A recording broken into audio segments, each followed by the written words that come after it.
hari mendekat dengan cowok yang tampan. Nah, di sini udah mulai. Ada momen yang sangat yang sangat bikin saya kaget, yaitu saya mulai cemburu. Itu mulai saya lakukan seperti itu. Artinya saya sudah mulai mengenal apa itu cinta, walaupun cinta ukuran anak-anak maksudnya ya. Jadi aku sudah mulai tahu bagaimana yang disayang, bagaimana mencintai gitu. Dan nah, memang orang laki-lakinya enggak satu dua orang, beberapa pokoknya yang tampan-tampan. Pengaruhnya dari mana ya? Nah, itu pertanyaan. Jadi catatan buat pemirsa dimanapun berada. Kondisi saya belum mengenal seksual. Coba. Kan berarti bukan karena faktor seksual ya. Karena belum mengenal seks, saya sudah lembeng-lembeng. Itu jadi catatan buat para pengamat atau para pemirsa. Siapapun boleh menyimpulkan, silakan komen sebanyak-banyak. Siapapun boleh memberi pertanyaan, memberi komentar.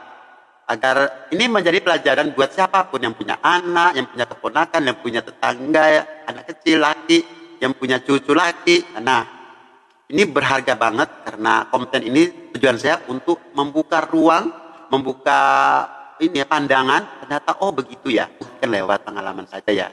Biar analisa yang lain biar terakhir aja yang menganalisanya. Saya hanya memberi testimoni. Mohon perhatian buat anak kecil laki-laki yang punya ranggai seperti itu.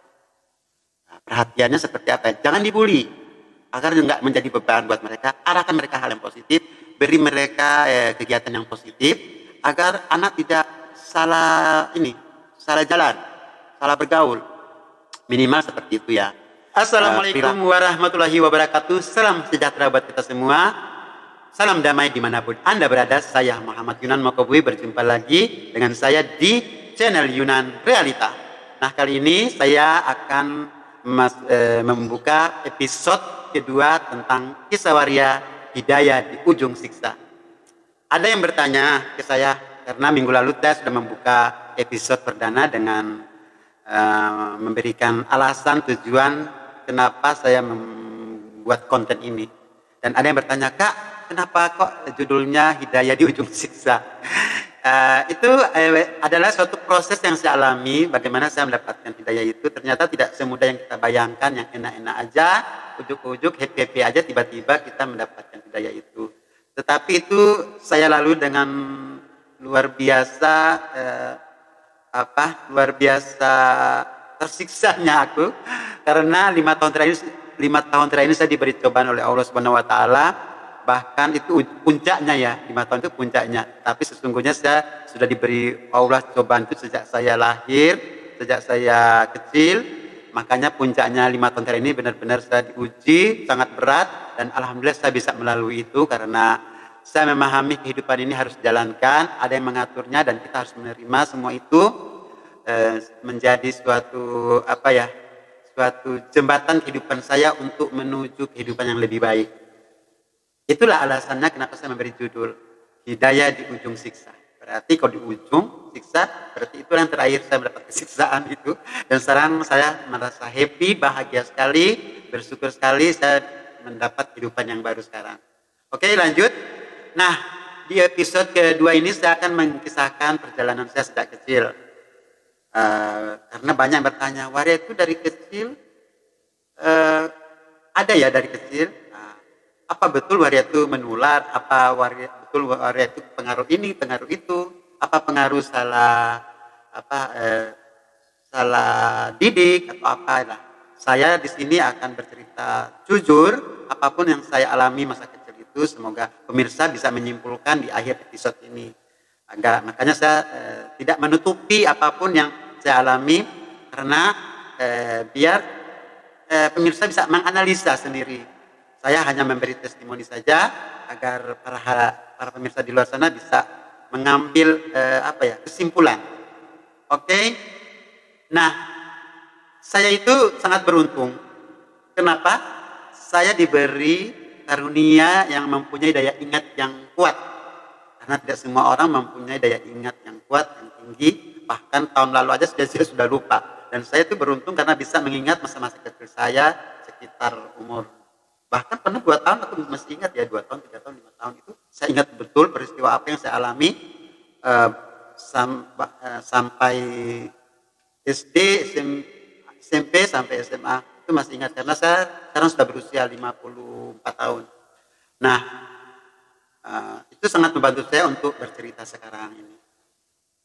Masa kecil saya dihabiskan di sebuah desa yang sangat terpencil di daerah Pulau Mongondo. Saya sebetulnya lahir di daerah pesisir pantai di Desa Kuala, Kecamatan Buroko yang sekarang sudah menjadi ibu kota Kabupaten Pulau Mongondo Utara. Karena bapak saya asli sana, dari sana, dan ibu saya dari Pasi atau Kota Mobagu. Nah, saya dilahirkan dalam kondisi benar-benar sudah memulai cobaan itu. Kenapa? Karena saya ditinggal berpisah oleh orang tua. Jadi orang tua saya berpisah sejak kecil dan saya ikut mama saya di Pasi waktu itu. Kira-kira masih bayi saya sudah diboyong ke desa Pasi. Dulu itu kecamatan Pasi ya. Sekarang sudah daerahnya terbagi-bagi beberapa beberapa kecamatan. Karena opa saya di sana, nenek saya di sana, keluarga besar orang tua perempuan saya di sana semua.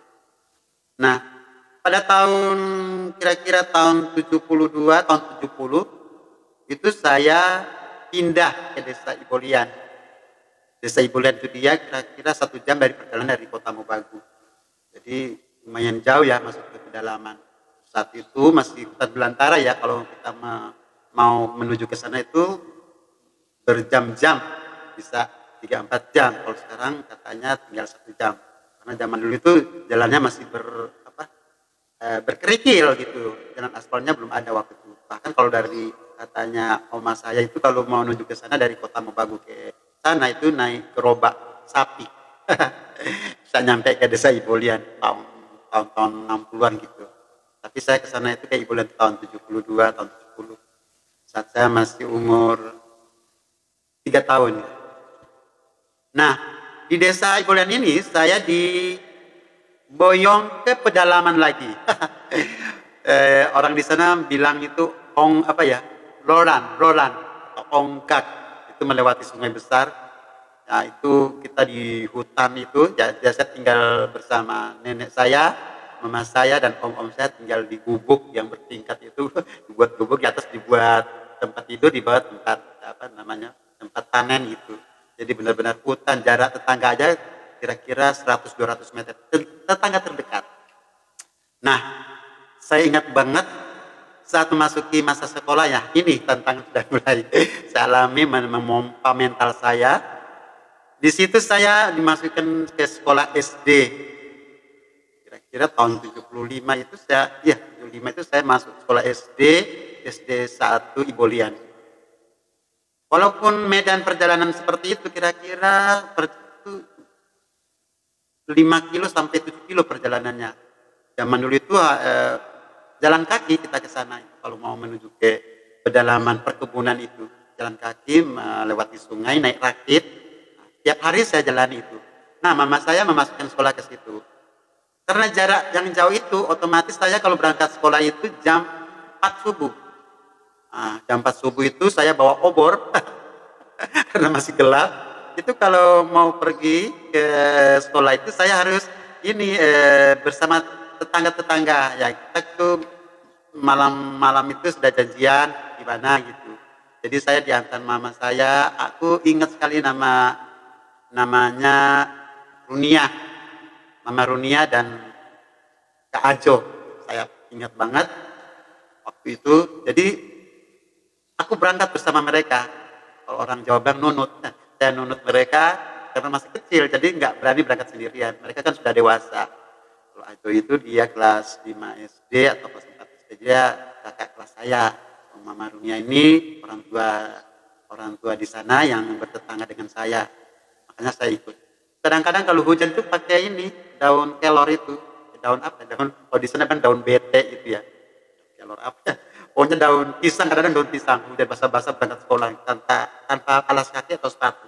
Jadi itu uniknya saya bersyukur mengalami hal seperti itu, karena ternyata tidak semua orang mengalami hal seperti itu ya. Dan saya bersyukur mengalami berangkat sekolah jam 4 subuh itu, bawa obor, nanti obornya dimatikan kalau sudah ada cahaya terbit matahari, dimatikan, ditaruh di semak-semak, nanti kalau pulang sekolah diambil lagi, dibawa pulang lagi ke tempat gubuk itu, gubuk kalau di daerah Pulau Mango itu dibilang sabua di tempat tinggal sementara kalau kita ke kebun. Nah, itulah proses yang saya jalani setiap hari. Suatu ketika saya melihat teman-teman saya itu berenang di sungai. Jadi di rak itu dia loncat. Dia loncat, mandi. Saya pikir saya bisa. Makanya saya ikut loncat. Saya pikir saya bisa berenang. Ternyata saya hanyut. Untung ada Kak Ajo ini, masih saudara saya, menyelamatkan saya. Kalau tidak ada beliau mungkin saya tidak berumur panjang ya. Alhamdulillah saya diselamatkan beliau yang sekarang sudah almarhum. Makanya saya sangat bersyukur kepada beliau menyelamatkan saya waktu saya hanyut itu di sungai Onggak namanya. Itu pengalaman saya, ya Allah. Aku sangat justru saya berterima kasih mengalami kejadian-kejadian seperti itu, karena luar biasa. Ternyata pada akhirnya saya tahu apa hikmah di balik semua itu. Saya berangkat sekolah dengan cara seperti itu. Dan kadang-kadang saya berangkat ke sekolah itu bawa sayur, bawa buah, ke pasar. Kenapa saya berangkat ke sekolah itu jam 3? Karena saya bawa sayur, bawa dagangan, ikut Mama Runia ini ke pasar Ibolian. Jadi saya jualan dulu di pasar, dapat uang, hasil jualan sayur itu dibuat beli garam, sabun, minyak goreng gitu. Itu yang saya lakukan setiap hari. Jadi jualan itu saya tunggu gitu bersama Mama Runia. Kalau nggak laku saya titip Mama Runia, saya udah berangkat jam 6 ke sekolah. Jalan kaki kira-kira dari pasar ke sekolah itu kira-kira 500 meter gitu.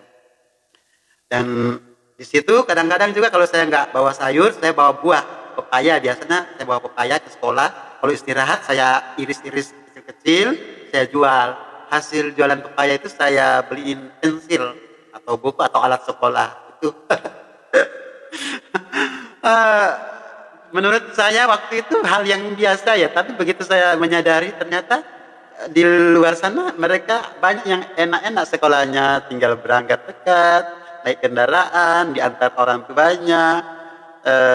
Tapi itulah kehidupan nyata saya, dan saya bersyukur karena dari situ memompa saya jadi orang yang mandiri. Thank you. Thank you mamaku, omaku, Mbak Ayunan dan Mama Ayunan. Terima kasih karena peristiwa itu sangat membekas di hati saya di Desa Ibolian itu. Makanya Desa Ibolian itu menjadi ikatan batin banget. Walaupun saya sudah merantau 30 tahun, saya masih tetap terkenang dengan desa itu. Padahal aslinya saya orang Pasi, rumah di Biga, Kota Mobagu. Ikut keluarga besar saya di sana. Nah, suatu ketika ada orang-orang di sekitar saya di Ibolian itu memanggil saya KW-KW. Awalnya saya cuek, saya tidak mengerti apa itu KW-KW. Ternyata KW-KW itu bukan bahasa sana, istilah daerah orang Manado bilang KW-KW. KW-KW itu pria yang berperilaku wanita. Nah, kalau bahasa kasarnya itu bentong gitu. KW-KW. Karena saya tidak mengerti, jadi saya cuek aja. Saya pikir apa KW-KW itu. Makanya waktu kecil saya belum punya ada beban mental sama sekali, masih enjoy, masih bebas seperti anak yang lainnya. Nah, masa kecil itu saya sudah mulai tertarik bermain dengan anak-anak perempuan gitu, tetangga-tetangga yang perempuan. Kalau laki-laki saya suka suka minder. Karena diajak silat-silat saya tuh nggak berani jadi melawan atau bareng-bareng gitu, atau main bola saya kurang suka, kurang tertarik. Kalau nanti main bola nanti justru saya kena bolanya, saya menangis. Itu makanya saya nggak mau main bola. kalau sudah ada pelajaran olahraga main bola, saya kadang-kadang apa ya, jengkel gitu. Aduh, sedih banget. Pokoknya kalau sudah ada pelajaran olahraga ya. Nah, di situ saya mulai itu ya, melakukan apa namanya, melakukan permainan wanita-wanita apa, berbau anak perempuan gitu, seperti main bola apa, tali-tali, lompat-lompat itu, ada rombom, apa rombomnya ke bahasa sana, rombom.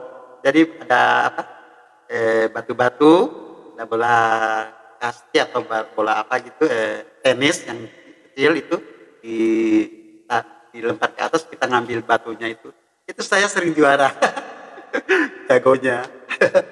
Makanya saya lebih nikmat bermain dengan perempuan daripada laki-laki.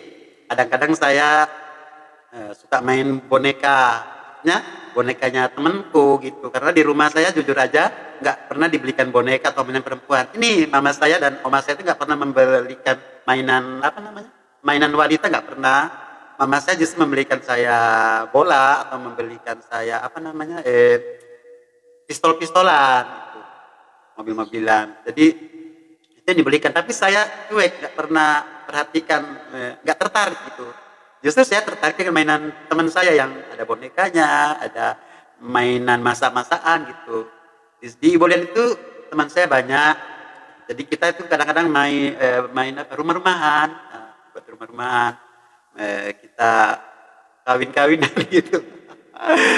Lucu banget. Jadi itu saya berperan sebagai ini wanita gitu. Ada yang pria, saya berperan sebagai wanita. Saya disuruh berperan pengantin apa namanya, pria, aku nggak mau.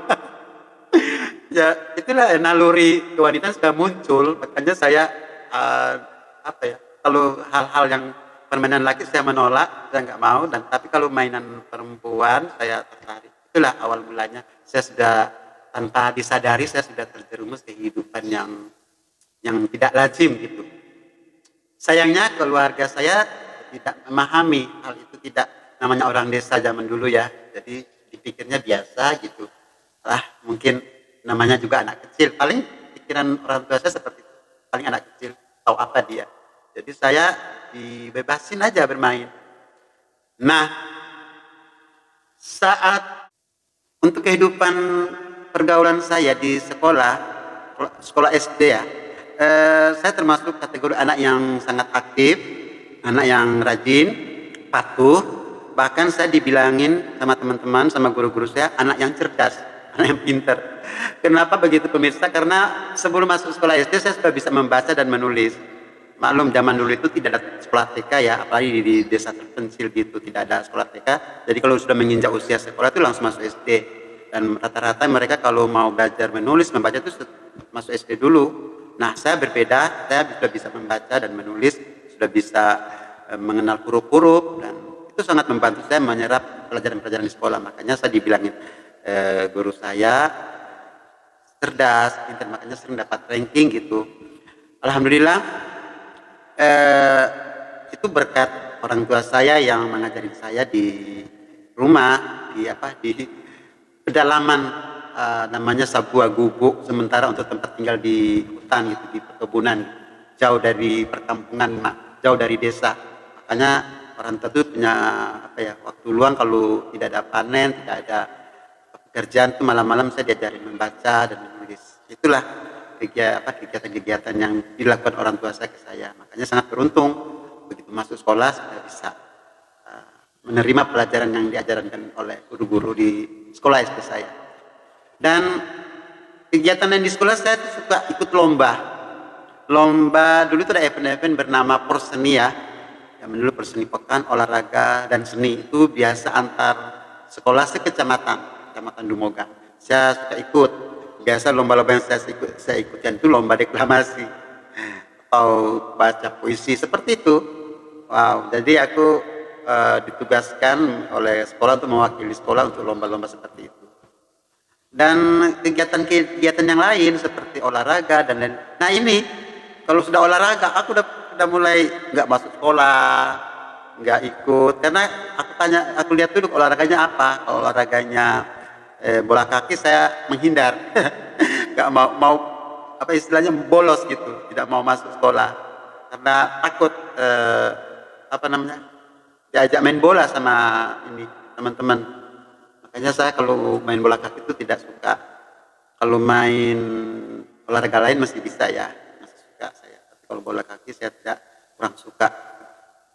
Dan masa-masa umur segitu ya, kehidupan saya, naluri kewanitaan saya itu dia tetap stabil, tetap seperti waktu saya 5 tahun, 3 tahun, masih tetap gemulai. Panggilan KW-KW-nya semakin apa ya, semakin banyak yang memanggil KW-KW itu. Aku mulai tersinggung, mulai minder, mulai apa ya, itu sangat membebani saya. Di sisi lain juga aku mulai tertarik bergaul, bukan bergaul ya, mulai tertarik mendekat dengan cowok yang tampan. Nah, di sini udah mulai saya suka mendekati. Awalnya saya akrabin dulu, terus saya deketin. Kalau dekat sama perempuan itu karena faktor mau bermain saja, main sama anak cewek itu karena mau bermain. Tapi sama cowok itu bukan untuk bermain, tapi karena apa ya, mau akrab gitu. Tidak ada unsur apa-apa, tidak ada unsur pokoknya saya kalau lihat tampan gitu saya dekat sama teman-teman. Terus kalau diajak belajar bareng gitu. Dan ada momen yang sangat apa ya, yang sangat bikin saya kaget, yaitu saya mulai cemburu. Jadi kalau ada temennya aku deketin, aku suka gitu, terus dia apa namanya deket akrab sama orang lain, saya cemburu, saya ngambek ke temanku itu, kok dekat sama sana, kok nggak dekat sama saya. Makanya itu keganjalan juga ya, kok cuma berteman kok cemburu gitu. Padahal laki ya, maunya akrab sama saya terus, pergi bareng sama saya, main bareng sama saya nggak memperbolehkan dia main sama orang lain. Itu apa ya, mulai saya lakukan seperti itu. Itulah seperti itu. Terus mulai manja, itulah kehidupan real saya di masa kecil, kira-kira antara umur 8, 9, 10 tahun, seperti itu. Jadi tanpa saya sadari sudah saya terjerumus ke hal-hal yang lebih luas lagi. Artinya saya sudah mulai mengenal apa itu cinta, walaupun cinta ukuran anak-anak maksudnya ya. Jadi aku sudah mulai tahu bagaimana yang disayang, bagaimana mencintai gitu. Dan itu saya lakukan, perasaan saya luapkan ke ini anak laki-laki gitu. Anak laki-laki yang dekat dengan saya. Jadi saya tuh suka menghayal apa ya, mengingat dia terus gitu. Sosok Oni saya ingat terus. Nah, memang orang laki-lakinya nggak 1-2 orang, beberapa pokoknya yang tampan-tampan di desa saya pasti yang terdekat. Biasa aku suka mengingat mereka, dalam arti aku selalu kepikiran gitu ya, ingin ketemu gitu. Itulah kehidupan saya itu waktu kecil ya pemirsa. Padahal perlu diketahui, zaman-zaman dulu itu, tahun-tahun 70-an itu, atau masa-masa dulu itu belum ada media seperti sekarang, belum ada televisi, belum ada tontonan apa gitu, apalagi ya yang berhubungan dengan apa namanya tayangan-tayangan, tidak ada. Dan di kampung saya juga tidak ada orang, waria tidak ada. Jadi pengaruhnya dari mana ya? Nah itu pertanyaan. Jadi catatan buat pemirsa dimanapun berada. Saya tinggal di hutan, di perkebunan terpencil, masuk ke dalam, tidak ada pengaruh kehidupan yang seperti apa yang seperti di kota gitu, tidak ada media yang diakses. Tapi perangai saya tetap seperti wanita gitu. Dan di lingkungan juga pada normal semua, kehidupan normal, tidak ada perilaku-perilaku yang aneh-aneh.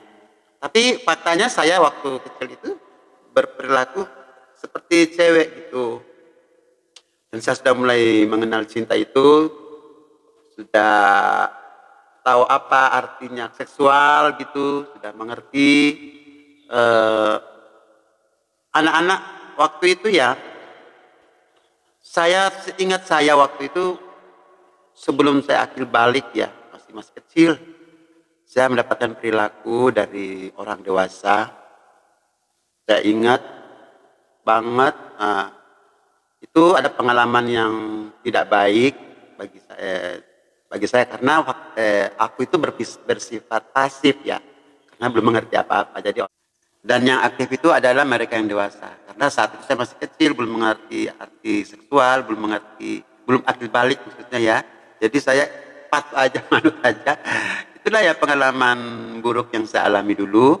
Dan perilaku umumnya warga di desa saya, keluarga saya tuh memperlakukan saya seperti anak laki-laki pada umumnya. Biasa ya, tidak ada hal yang aneh-aneh.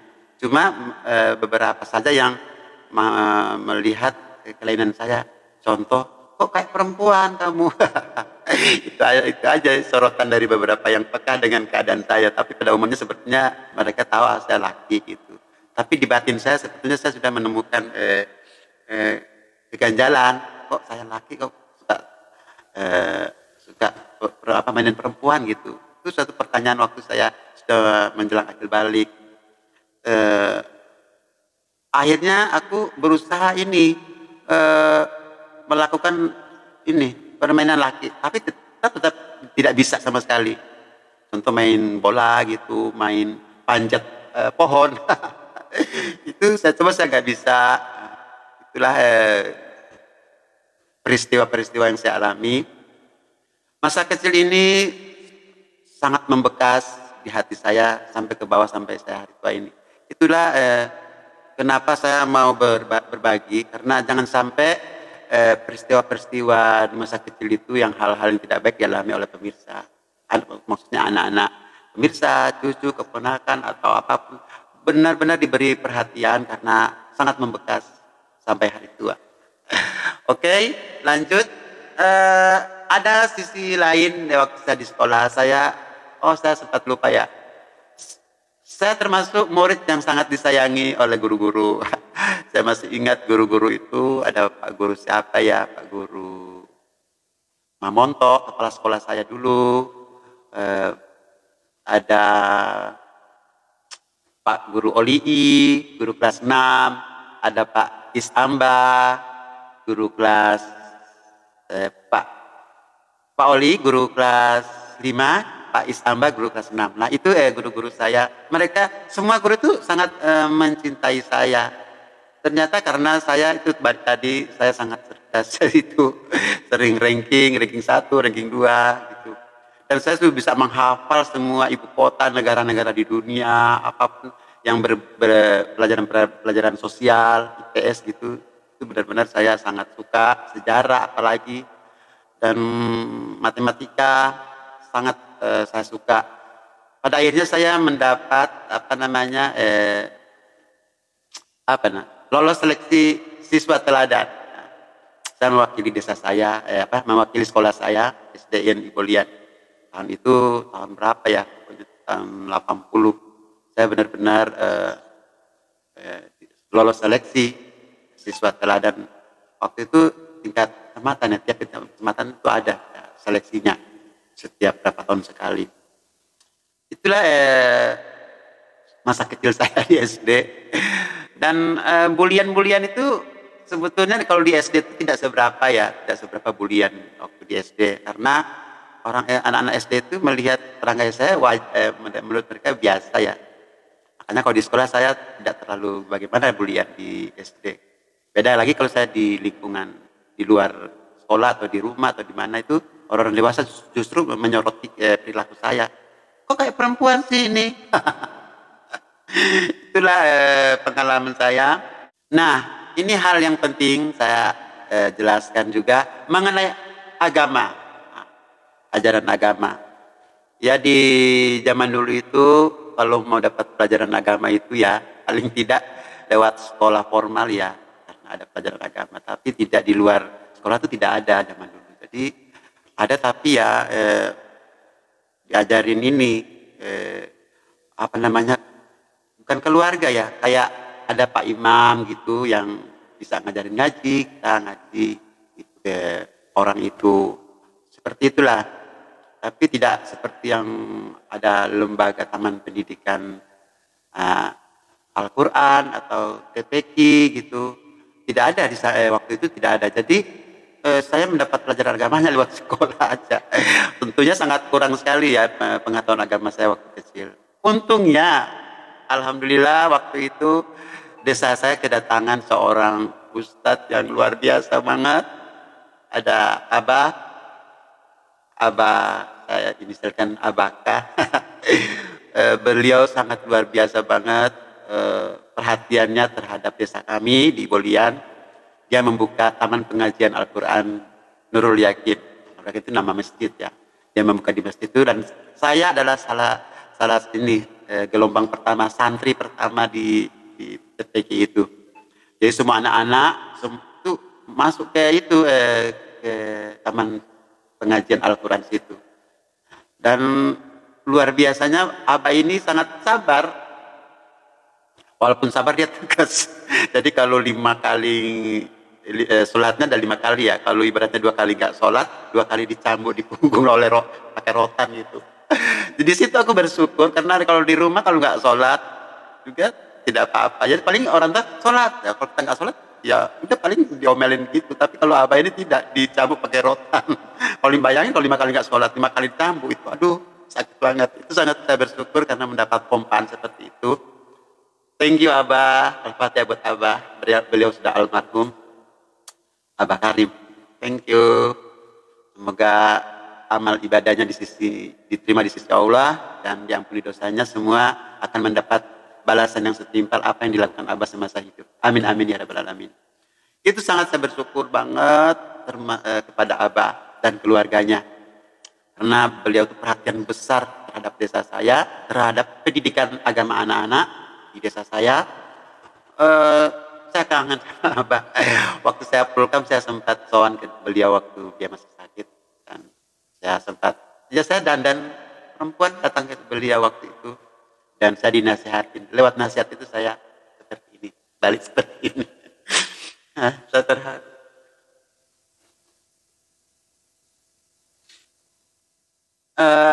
Itu cerita bagaimana saya mendapatkan pendidikan agama.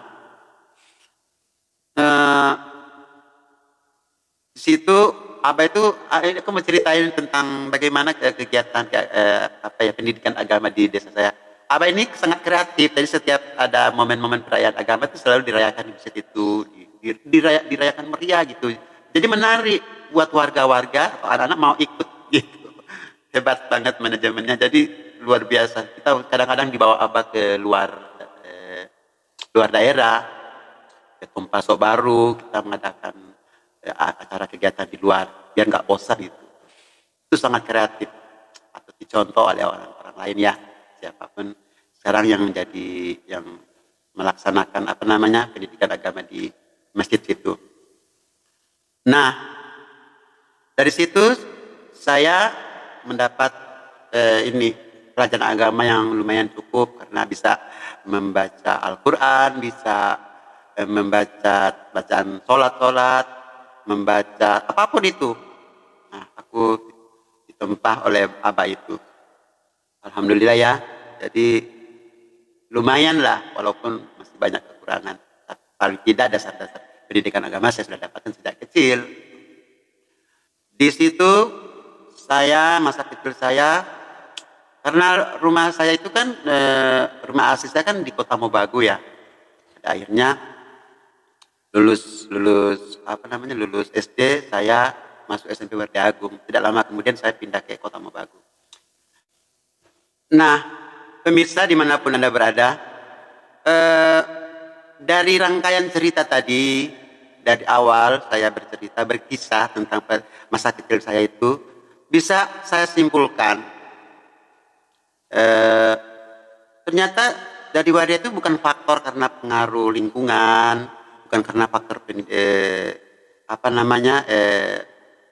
media atau meniru perilaku orang lain atau salah didik, karena faktanya orang tua saya itu tidak pernah membelikan mainan cewek, Dan orang sekitar juga memperlakukan saya seperti anak laki-laki pada umumnya. Tidak ada media-media yang jadi kita apa ya, untuk kita meniru atau ada orang yang berperangai yang kita ikuti, tidak ada sama sekali.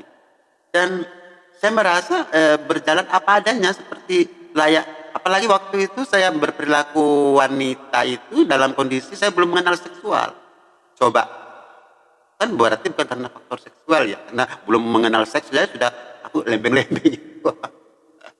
Itu jadi catatan buat para pengamat atau para pemirsa. Siapapun boleh menyimpulkan, silakan di komen sebanyak-banyak. Siapapun boleh memberi pertanyaan, memberi komentar, agar ini menjadi pelajaran buat siapapun yang punya anak, yang punya keponakan, yang punya tetangga, anak kecil laki, yang punya cucu laki. Nah, ini berharga banget karena konten ini tujuan saya untuk membuka ruang, membuka ini ya, pandangan. Ternyata oh begitu ya. Jadi mitos-mitos yang selama ini berkembang itu ternyata keliru. Hanya juga mitos, belum terbukti. Tapi sekarang saya membuktikan lewat pengalaman saja ya. Biar analisa yang lain, biar para ahli aja yang menganalisanya.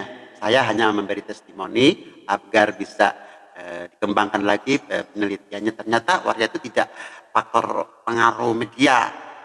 Kapan itu kan di media dilarang ini apa namanya menayangkan itu atau bergaul. Saya nggak punya teman yang seperti itu, tapi faktanya waktu kecil gemulai. Kesimpulan apa ya? Saya juga memberi saran. Ini saran dari saya karena saya juga punya anak-anak dari kecil, dari bayi, dari sampai sudah dewasa. Saya menyarankan buat orang tua yang punya anak, punya cucu, punya keponakan, punya keluarga, punya atau di lingkungan sekitar yang punya anak laki, mohon perhatian buat anak kecil laki-laki yang punya perangai seperti itu. Nah, perhatiannya seperti apa? Jangan dibully, agar nggak menjadi beban buat mereka. Arahkan mereka hal yang positif, beri mereka kegiatan yang positif, agar anak tidak salah jalan, salah bergaul. Minimal seperti itu ya. Perilaku gaya itu tidak apa-apa, tapi jangan sampai ada perilaku yang menyimpang gitu. Dan buat orang dewasa, saya mohon maaf, jangan melakukan hal-hal yang dilarang kepada anak yang berperangai seperti itu. Mohon jangan dilakukan. Ya, buat mereka yang dewasa yang sudah mengenal seks, terus punya anak kayak perempuan, diperlakukan seperti pelecehan gitu, saya sarankan hindari, kasihan anak itu ya. Jangan sampai terulang apa yang saya alami, karena itu sangat membekas sekali ke kehidupan mereka selanjutnya. Hindari mereka diperlakukan seperti itu. Karena apa ya? Kita punya tanggung jawab pada kehidupan orang lain, terutama anak-anak. Mohon sangat, cuma itu pesan saya. Buatin buat yang sudah, ini mungkin ada anak kecil yang sudah merasa oke, perempuan atau anak yang menonton konten ini, adek jangan melakukan hal yang dilarang. Adek pilih teman yang benar, pilih teman yang baik, cari pergaulan yang benar. Adek harus kreatif, harus belajar agama, harus patuh sama guru, orang tua, tetap kreatif, jangan putus belajar, apalagi tetap semangat, jangan minder, jangan malu, tetap percaya diri, agar karakter adek terbangun ya. Tidak seperti kakak dulu yang minder, takut, jangan. Apa yang adek alami itu suatu cobaan Allah dan adek harus hadapi. Dan mohon adik-adik yang punya perasaan seperti itu, yang merasa ganjal, coba curhat ke mama papanya ya. Ma, pak kok saya perasaan seperti ini sih ya. Jangan takut, mama dan papa pasti tidak akan marah ya. Oke, itu aja pesan buat adik-adik yang kecil-kecil SD. Mereka belum bisa menyimak konten ini, kayaknya tahu PSD sudah. Nah, atau remaja-remaja yang punya perasaan seperti itu, silakan curhat ke mama papanya. Jangan takut, jangan sembunyikan. Nah, itu sangat tidak baik kalau disembunyikan, nanti berkembang. Ya kalau berkembang yang benar, kalau berkembang tanpa cara yang salah, jadi bahaya. Jadi apa ya, merusak kehidupan adik di masa depan. Jadi orang tua itu para orang tua juga membangun komunikasi dengan anak yang punya perasaan seperti itu. Kenapa belum perasaan bukan perilaku? Karena perilaku mereka itu mesti biasa. Tapi mereka punya perasaan yang kok saya seperti ini, teman saya kan suka sama cewek, kok saya suka sama laki. Itu kalau sudah begitu, jangan tutup komunikasi. Tetap bangun komunikasi dengan orang terdekat, orang yang tercinta. Karena mereka punya respect kepada kita, diri kita. Jangan ke orang lain dulu, oke? Nah, nanti dari situ atau ke guru, boleh guru agama. Ya, jangan curhat ke teman, jangan dulu. Ini kesalahan saya dulu itu, saya curhat ke teman, tidak ke orang tua. Itulah pemirsa juga boleh menyimpulkan seluas-luasnya, bisa memberi masukan, pertanyaan juga. Mungkin ada hal-hal yang konten ini belum sempat saya singgung, bisa bertanya lewat kolom komentar agar saya bisa kupas tuntas bagaimana pengalaman anak kecil, pengalaman Wara di masa kecil itu, agar kedepannya konten ini bermanfaat dan bisa menjadi pelajaran berharga buat siapapun. Bisa di-share, ini konten ini sangat rugi kalau tidak di-share, agar di luar sana bisa tahu lewat narasumbernya. Karena saya di sini konten ini saya tidak menceritakan keglamouran waria, tidak menceritakan perilaku waria yang gimana gitu, tidak. Tapi saya menceritakan dampak-dampak perilaku dan dampaknya dan solusinya bagaimana agar bisa menemukan jalan yang benar. Saya tidak menggurui, tapi hanya menceritakan saja, memberi testimoni agar para pihak-pihak yang punya ilmu yang lebih luas bisa mengolah cerita ini menjadi suatu pandangan baru. Ternyata waria seperti ini gitu. Saya bukan ahli, tapi hanya mengalami saja. Oke, semoga ada perilaku waria di masa remaja. Nah, ini episode minggu depan. Bagaimana saya waktu masa remaja yang melakukan ini itu yang tidak patut itu. Saya kupas tuntas di episode minggu depan. Bagaimana saya waktu SMP, SMA, pokoknya pasti heboh deh. Artinya heboh sini kita mendapat hikmah semua. Pelajaran apa sih yang dipetik? Saya masih SMP, masa remaja. Sekarang kan episode masa anak-anak, minggu depan masa remaja. Dan itu luar biasa banget juga, itu tantangan bagi saya juga waktu itu. Minggu depan insya Allah akan saya luncurkan episode ketiga. Nah, untuk itu jangan lupa tetap mengikuti Yunan Realita agar Anda tidak ketinggalan cerita-cerita tentang waria menemukan hidayah di ujung siksa. Itulah, terima kasih pemirsa. Jangan lupa di-share, di-like, di komen, di subscribe agar bermanfaat buat orang lain, termasuk saya sendiri dan para pendengar dimanapun Anda berada. Oke, wassalamualaikum warahmatullahi wabarakatuh. Bye-bye, sampai jumpa di minggu depan dalam episode yang bikin Anda ternyata itu yang dilakukan waria masa remaja. Aduh, jangan sampai Anda mengalaminya. Sampai jumpa.